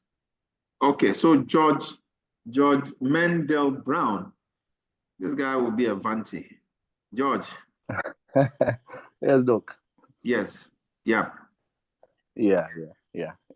I wanted to find out when I was signing up for the ChatGPT 3.5, I realized that it was requiring or asking for some basic information like your birth date and some other stuffs. So I wanted to find out. I mean, that is where sometimes we have some fears that maybe you are giving out personal information. So I wanted to find out, why do we have to give out such information when you are signing up for the ChatGPT? If you can just make a quick submission on that. Okay. Yeah. That's I mean, those are protocols that I also ask on my, I have a Google sign-in, and I'm not asking for date of birth. And most people do that. They have two things in mind. They might be collecting data behind the scene. They might also be sending information during your date, your birthday and all that. But already that data is already on either Facebook or Twitter, or do you get what I'm saying? We've already given ourselves to them on that landscape. But of course, some people will decline, will not even give the correct date of birthday or whatever. But I don't know why it is their requirement, honestly. They might have to speak to this, but most times this information, and it borders on data protection. And it's also another thing that recently there was a roundtable with Sam White, who came from the US, and they wanted some experts to talk about generative AI, how Ghana can take advantage of it. And then they were concerned about the data that ChatGPT is collecting, and the fact that most of us feed it with a lot of information. And they will say there that disclaimer that they are not using your information to train their AI and their model, but hey, it's getting in there. So sometimes it's what they get is what they use to generate some new product or that will be selling to us. So these are issues. And because of what you have said, there was something I suggested that, you see, the idea about artificial intelligence is to create our own intelligence as a country. Because we did some tests. We put two pictures. One was African wedding, and the other one was the white collar wedding. It did not detect the African wedding. In fact, it said that that was two people who were just seated having a conversation, but they were married. But because they were not in their Western apparel, and that's where the discrimination comes. But it's also because we don't have reliable data that has been put together. Do you understand? That we can use to train the model. So as part of this training, these are some of the things that guys who will come up will be put into groups to begin to think, I mean, in terms of policy for this country, because the big guys there, they don't know anything about it. I hear that they were going to pass a legislation or AI policy or something, and I saw the document. I nearly, I nearly tore it apart, because the people who were talking about it knew nothing about it. Okay, knew nothing about it, but they're going to, because they've heard that there's an AI and all that. Because there are deep-seated issues. Our traffic is going outside. Everybody, this training, 300,000 people are going to be on ChatGPT. They are going to generate content on ChatGPT. Are you looking at it? So do we also have our own model that we are training? That anytime a country is crossing to another continent to take, any data, are there some laws, our data protection, protocols that we have to go through? These are things that are not being discussed. And that's why some of us are worried. And we think that some of these awareness has to be created, because it's on a different scale in terms of discussing this issue. And it's a big issue. Okay. So it's good that you asked. this question, Brown. It's a very good question. So we're going to draw the curtains down. Please, what other questions we have? Daniel, you have not spoken. Oh, okay, Mr. Glover, you are here. And then Jacob have also not spoken. So Jacob, you go, and then Danny Glover will come, and then Gamali will also make his point. Jacob. Dapila, are you there? Your hand is up, yeah. I'm there, yeah. Can you hear me? I can hear you. Yes, I just want to buttress on what you just said right now about the issue of, I'm writing a paper on data governance or IAA governance for Africa. And the issue you raise is a very huge one. But as you just rightly said, people who are not into it may not know. In fact, I started writing the paper from last week, and I've been doing research and all that. And then the issue of governance is another area, another big area that people can also enter. Because otherwise, as you said, infiltration, people come in, and do we even have our own data, or who is controlling and influencing the data that we are using for AI? So I'm not contributing. I just try to re-echo what you just said, and that maybe we should be thinking alongside, along that line, going forward. Thank you. Thank you so much, Jacob. You couldn't have said it better than that. Yeah, so, Mr. Glover. Yes, so I want to ask two questions. Okay. First of all, with the excitement that comes along with the discovery of AI and what it can do, what are there some areas that you caution that we be careful about? Otherwise, with the enthusiasm, we are going to throw everything of ours into it. Are there some areas that we need to be careful about, or we just have to go all out into it? My second question. Okay, so that's the first question. Teddy, can you take this first question? Okay, if you can note it and then you address it. So go ahead with the second question. Yeah, my second question is that for those of us who are training as trainers, I can see that we are about 100 that signed up, and it took maybe like 1 week for us to get this number. So for the larger number of 300,000 people that we are hoping to get as trainees, when are we going to open the portal for them to ensure that we are able to capture a lot of people or get a lot of people to sign up and not limit the numbers of those who want to attend? Because it looks like a very, very, very good program that we should open the doors for as many people as possible to come. So when are we opening to ensure that we are able to get the numbers? If we took 1 week to get 100 of us, when are we going to open the portal? In other words, I'm suggesting if we can open it early, well ahead, so that we can get a lot of them to come through. Thank you. All right. Okay.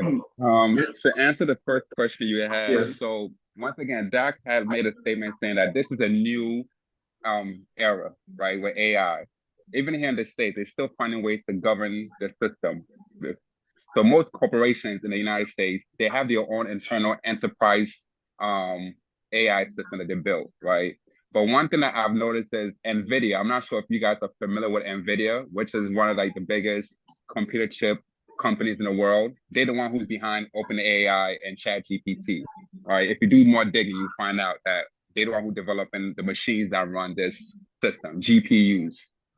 They have their own internal data AI, which is locally embedded in your computer. So it's not using the internet. Anything that touches the internet is liable to get hacked, right? So if you're worried about hacking or continental policies, I would suggest that we use a system like the NVIDIA RTX. So that one's a local drive, which is locally on your computer, and you can basically talk to it the same way you talk to ChatGPT, but even better, right? So when it comes to that system, I think, one, we shouldn't be scared, right? Because no matter what you do as a company, you still gonna get hacked. Right now, we just had AT&T in the United States had a breach of 70 million users breached, right? So if you're living in fear, you're going to be behind.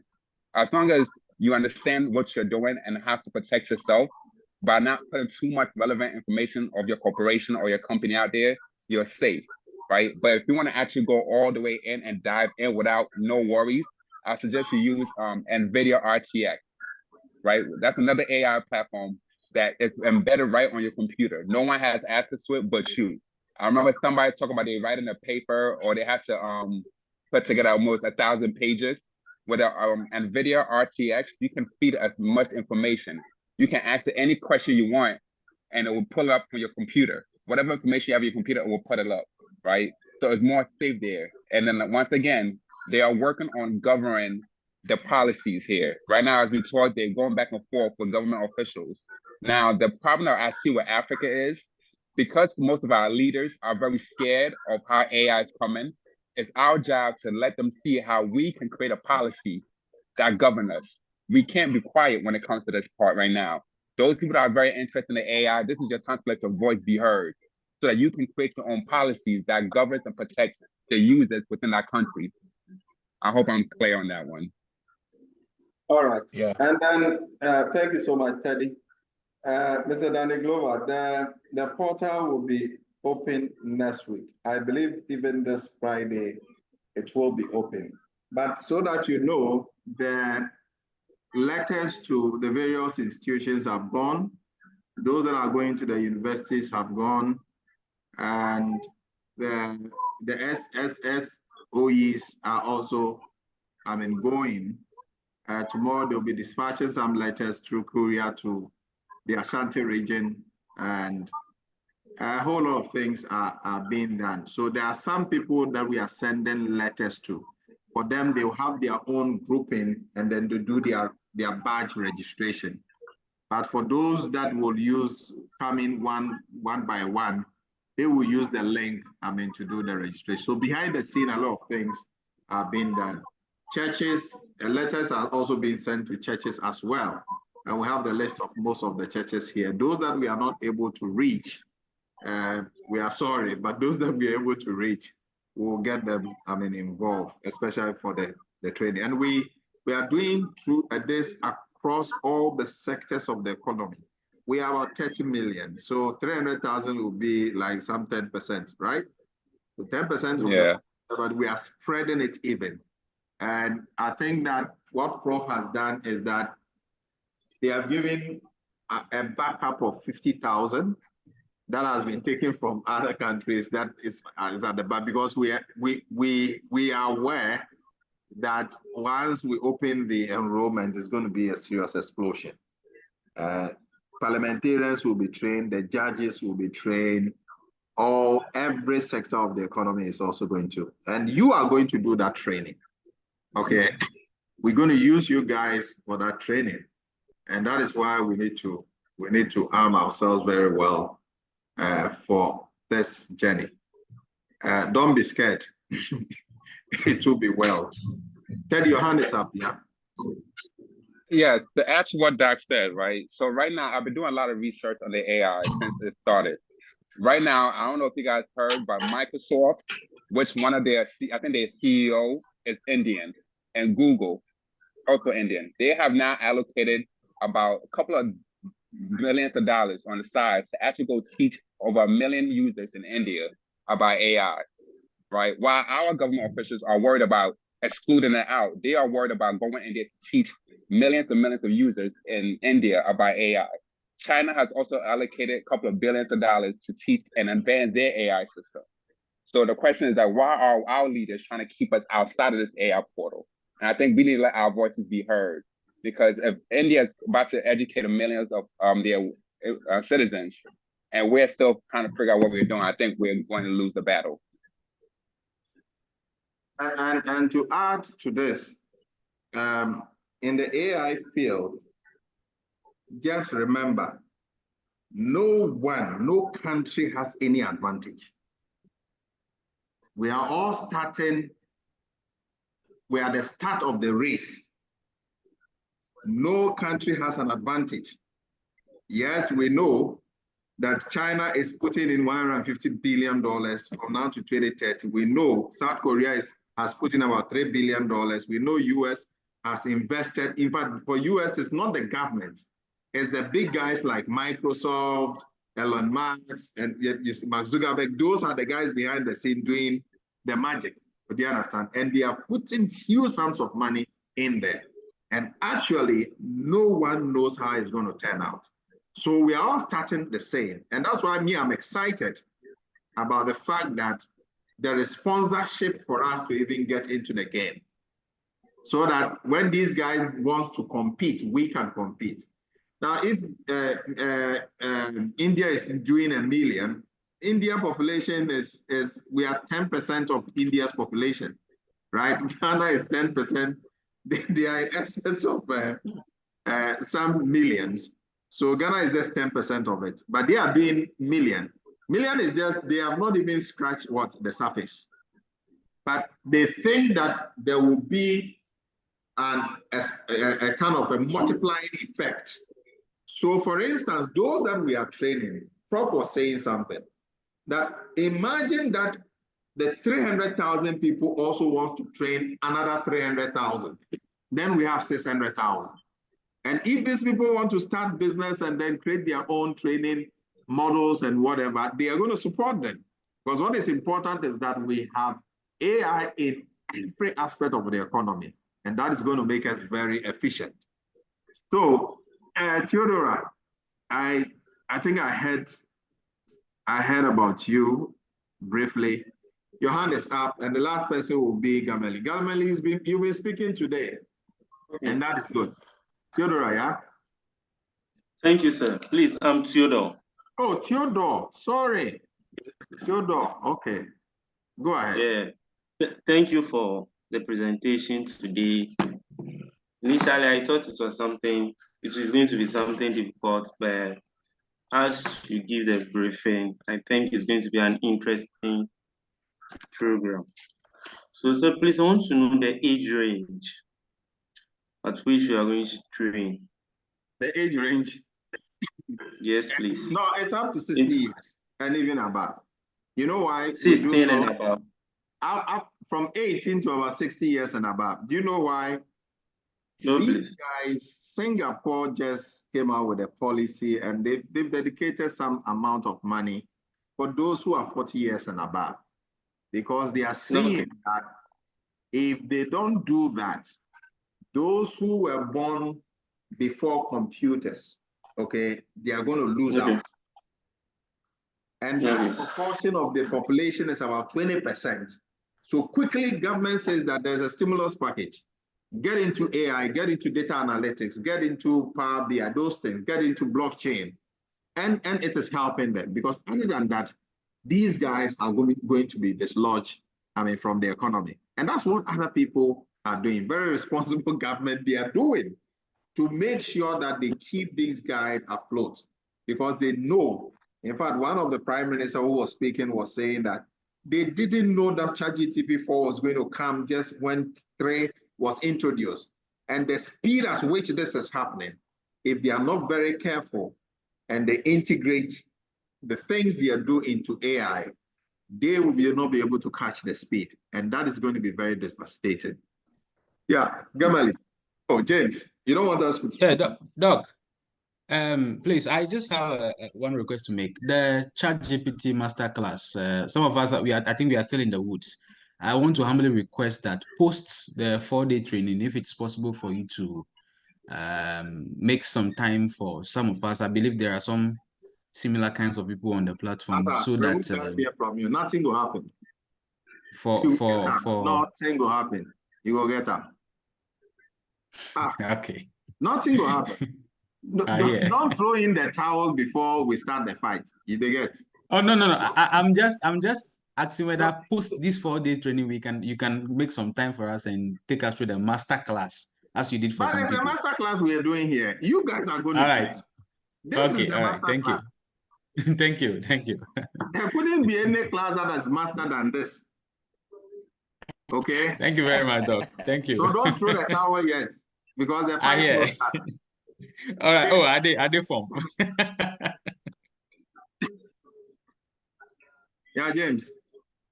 Yes, Doug, I've listened to the conversation and I wish we will not close today. But James, what I James, want relax, relax, don't explode. Yes, No, okay. relax. Yeah, Okay. relax. Let me ask. Let me ask. Now, the reason why I'm saying that is the first time we did the ChatGPT class, okay? There was one guy was so motivated that he called me and said that, sir, see, as I move around, I will feel slap somebody, said nothing will happen. I said, please. We have not gotten there yet. Your motivation, Gamali, I will not ask you to talk. James is the last person. I see your motivation should be, but so please relax. Okay. What we will even do here, we are going to the advanced level 2, but we've still not scratched the surface. Take note. And even if you have this knowledge and you are also going to teach, and that is not even scratching the surface, then you see what is in there for us. Okay? Sure. I'll conclude by saying this. Do you know, I think I played, that video was played. Do you know that because of the advent of artificial intelligence, now the first illness they are going to cure is blindness. And do you know what is going to happen? Now the AI, which some of you say that you are more intelligent than the AI, is able to read cell structures to 8 atomic details with either tool over the period we have not been able to do. Now, what this Chinese student discovered was that there is a huge copy of every human being's cell in his system. Now, what it means is that if you are growing, they are seeing that your system is just, the software is just corrupted, and that they can use your youth just to replace without surgery, and then age reversal will be possible. We couldn't have done that. Okay. So in medicine, okay, genomics, but I hope that is where we are getting to. That is where we are getting to. So there are a lot of things that over the period, videos and other things, we're going to show you. Sure. And you would realize that some of us, myself and Teddy, anytime we are on calling, what we are saying, we don't know what to do. You understand? We wish that people understand and they catch up with this AI fever and then run with it. And let me tell you, in this era, it is easy to make $1 million. In this AI era, it has never happened in the history of mankind that will have such an explosion, such tools to do the unthinkable. Never in the history of the human race has there been an opportunity to have such a market at the scale that we have now. It has never happened. But we are blessed to be alive this time. So let's seize the opportunity. So I want to thank you for your time. We've just gone by our time, but I know you guys don't want to close. I'm in the office, I have to go home. I want to thank you for your time. Tomorrow, 7 sharp, we are joining. We're going to make this video, this intro available to you early tomorrow morning, and you can watch throughout the day, and then we take it up from there. I want to thank Teddy, and let me also thank Prof. If Prof is around, thank you very much for the intro. And then our MC, Fifi Agribatins, the technical guy behind the scene, doing all the wonders. Some of you called him, he has not been sleeping. And then we have also Abraham Kwashi, who is also our technical guy. If you're doing any payment and you go to Paystack, that is the guy who, configured the payment gateway for us. He's also on our IT staff, and several other staff of Knowledge Warp who have also been at the forefront to make sure that you guys are trained. So I'm grateful for your time. Have a good evening, and let's converge tomorrow. Good night.